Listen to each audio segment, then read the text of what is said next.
அனைவருக்கும் வணக்கம். வெற்றி பெற வேண்டும் என்ற பதற்றம் இல்லாமல் இருப்பதுதான் வெற்றி பெறுவதற்கான சிறந்த வழி என்ற டாக்டர் ஏபிஜே அப்துல் கலாம் அவர்களின் கூற்றோடு இன்னைக்கு நம்ம பார்க்க இருப்பது வித்தியாசமான உருண்டை குழம்பு. அது செய்ய தேவையான பொருட்கள் என்னன்னு பார்க்கலாம். தேவையான பொருள்கள் 2 உருளைக்கிழங்கு, 1 வெங்காயம், 10 பூண்டு பல்லு, சிறு துண்டு இஞ்சி, 2 தக்காளி, 20 சோயா உருண்டை. இந்த உருளைக்கிழங்கு நல்லா பொடியாக நறுக்கி வெந்நீரில் போட்டு வேக விட்டு உப்பு மஞ்சள் பொடி போட்டு வேக விட்டு தோல் நீக்கி எடுத்து வச்சுட்டுருக்கேன். இந்த 20 உருண்டைகளையும் சோயா உருண்டையும் வெந்நீரில் போட்டு வேக விட்டு எடுத்து வச்சுருக்கேன். இப்போ நெக்ஸ்ட்டு என்ன செய்யலான்னு பார்க்கலாம். இப்போது சோயா உருண்டைகளை இந்த மிக்சி ஜாரில் போட்டு ஒரு சுற்றி எடுத்துக்கணும். தக்காளி விழுது, வெங்காயம் விழுது, இஞ்சி பூண்டு விழுது, சோயா உருண்டைகளை மிக்சி ஜாரில் ஒரு சுற்றி எடுத்துன்னு வந்திருக்கேன். நெக்ஸ்ட்டு என்ன செய்யலான்னு பார்க்கலாம். உருண்டை எப்படி செய்கிறதுன்னு பார்க்கலாம். இதை மாதிரி ஒரு பவுல் எடுத்துக்கிட்டு நம்ம ஏற்கனவே மிக்சி ஜாரில் சோயா உருண்டைகளை ஒரு சுற்றி வச்சுருக்கோம்ல அதை போட்டுண்டு, அப்புறம் உருளைக்கிழங்கு மசிச்சு வச்சுட்டுருக்கோம்ல அதை ஆட் பண்ணிக்குவோம்.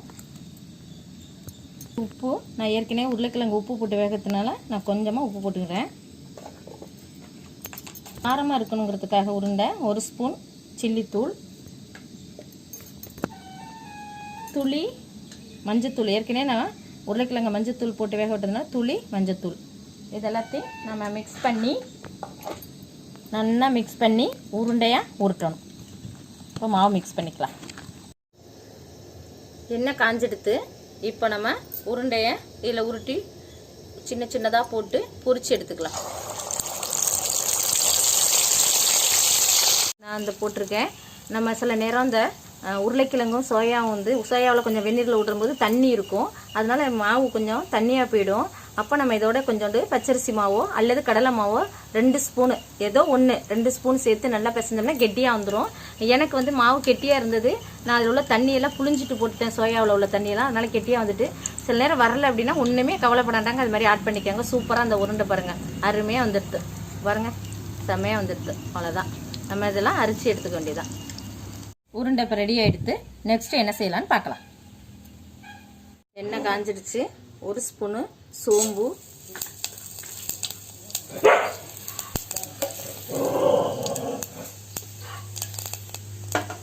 வெங்காய விழுது, இஞ்சி பூண்டு விழுது, தக்காளி விழுது,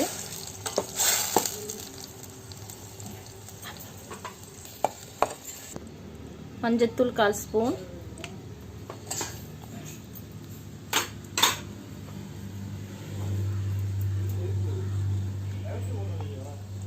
மல்லித்தூள் 2 ஸ்பூன்,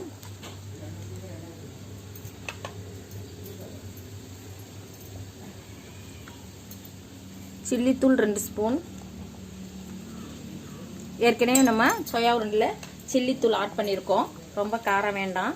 இஞ்சி பூண்டு விழுது வேற காரமாக இருக்கும். கரம் மசாலா 1 ஸ்பூன்,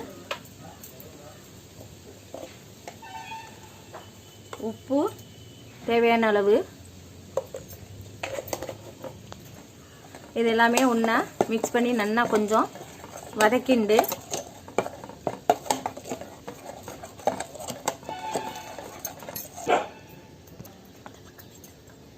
இப்போ கொஞ்சம் ஜலம் விட்டு பச்சை போட்டு ஒரு கொதி வர்ற வரைக்கும் கொதிக்க விட்டு பச்சை வாசனை போன பிறகு நம்ம இதை உருண்டையை ஆட் பண்ணலாம்.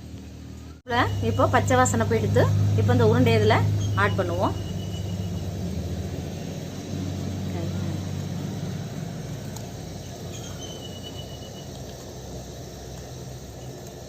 பாருங்க, உருண்டையெல்லாம் ஆட் பண்ணியாச்சு. நல்லா கொதிக்கட்டும். அதில் அந்த உருண்டையில் போயிட்டு இந்த மசாலாலாம் அதில் சேர்ந்தாதான் நல்லா டேஸ்ட்டாக இருக்கும். நல்லா ஒரு கொதி வரட்டும். மூடி போட்டு இப்போ ஒரு 5 மினிட்ஸ் நம்ம கொதிக்க விடுவோம்.